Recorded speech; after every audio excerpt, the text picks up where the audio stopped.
বাংলাদেশের সফলতম ফরওয়ার্ডদের একজন জাহিদ হাসান এমিলি। ভারতের বিপক্ষে ম্যাচ না জেতার পেছনে কোচ হাভিয়ার ক্যাব্রেরার সিদ্ধান্তহীনতার দিকে ইঙ্গিত তার। ফরওয়ার্ড লাইনে দেখতে চেয়েছিলেন ঘরোয়া লিগের পারফর্মার আল আমিনকে, আর মাঝমাঠে চেয়েছিলেন জামাল ভুঁইয়ার এক্সপেরিয়েন্স। হামজাকে দিয়েছেন 10-এ 10, তবে আক্ষেপ বাকিদের বেসিক স্কিল নিয়ে। সন্তুষ্টি না অতৃপ্তি? শিলংয়ে ভারতের বিপক্ষে ম্যাচ শেষে হামজাদের মাঝে কি অবস্থা বিরাজ করছিল তা হয়তো বোঝা মুশকিল। তবে দেশের মাটিতে ভক্ত সমর্থকদের যারা খেলা দেখতে বসেছিলেন তাদের মন পুড়েছে একটা গোলের আক্ষেপে। এই ঈদে জামা জুতো অ্যাকসেসরিজের ডিসকাউন্ট।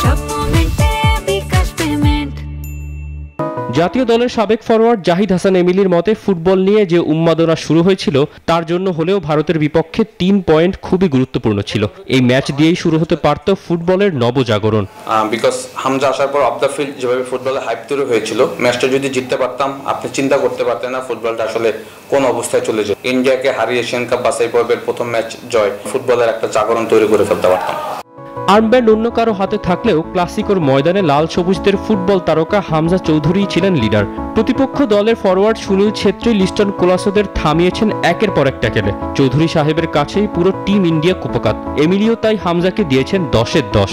সময় যে ইন্টারসেপশনগুলি করেছে সেগুলি খুব বিপজ্জনক হতো, আমরা গোল কনসিডার করতে পারতাম। ঠিক একটা সেট পিসে অন্যরকম মার্ক করছে, আপনি যদি দেখেন যেটা সুনীল হেড করেছিল। প্লাসও রহমতকে খুব ইজিলি বিট করছিল, ও কিন্তু ম্যাচটা রিড করছে। আপনি দেখবেন 2-3 বার কিন্তু সে লিস্টন ক্লাসকে কিন্তু ট্যাকেল করেছে, তার সে পুরোপুরি পালন করেছে। আবার কিছু কিছু জায়গায় আমার কাছে মনে হচ্ছে আমাদের প্লেয়াররা তাকে প্রপার সাপোর্টটা করতে পারেনি। আমি বলবো যে হামজার অভিষেক হয়েছে, আমি বলবো 10-এ 10। সাবেক অধিনায়কের চোখে ট্যাকটিক্যাল ভুল করেছেন কোচ হাভিয়ার ক্যাব্রেরা। ম্যাচ জেতার জন্য ফরওয়ার্ড আল আমিনকে সুযোগ দেওয়া উচিত ছিল, কেননা গোল করাটা যে অভ্যাসের ব্যাপার। মাঝমাঠে জামালের উপস্থিতিও হতে পারত ভীষণ গুরুত্বপূর্ণ।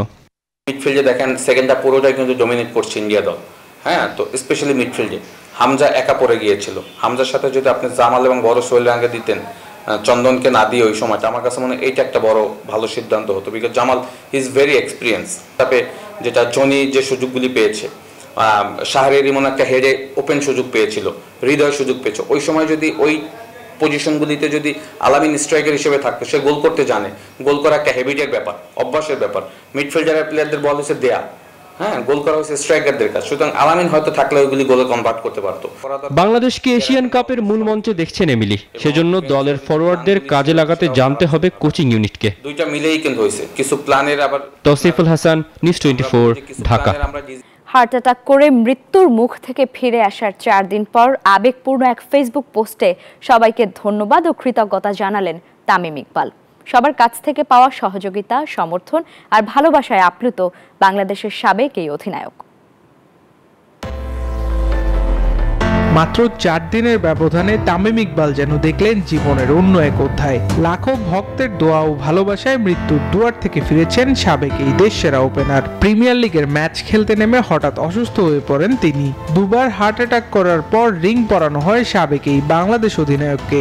এখন ধীরে ধীরে সুস্থ হয়ে ইতিমধ্যেই হাসপাতাল থেকে বাসায় ফিরেছেন তামিম। এই ঈদে জামা জুতো অ্যাকসেসরিজের ডিসকাউন্ট। নতুন জীবন পেয়ে এক ফেসবুক পোস্টে সংশ্লিষ্ট সবার প্রতি কৃতজ্ঞতা জানিয়েছেন তামিম। শুক্রবার রাতে দেয়া পোস্টে তিনি লিখেছেন, আপনাদের সবার দোয়ায় ও সর্বশক্তিমান আল্লাহর রহমতে আমি বাসায়।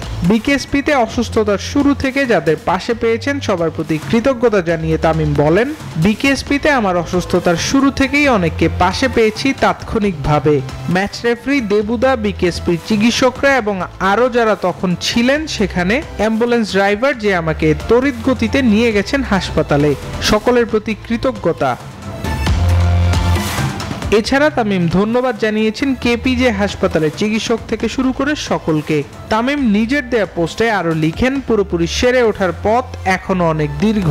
আমাকেও আমার পরিবারকে প্রার্থনায় রাখবেন। সবার জীবন সুন্দর ও শান্তিময় হোক, ভালোবাসা সবার জন্য। আবরার আল দাইয়ান, নিউজ 24।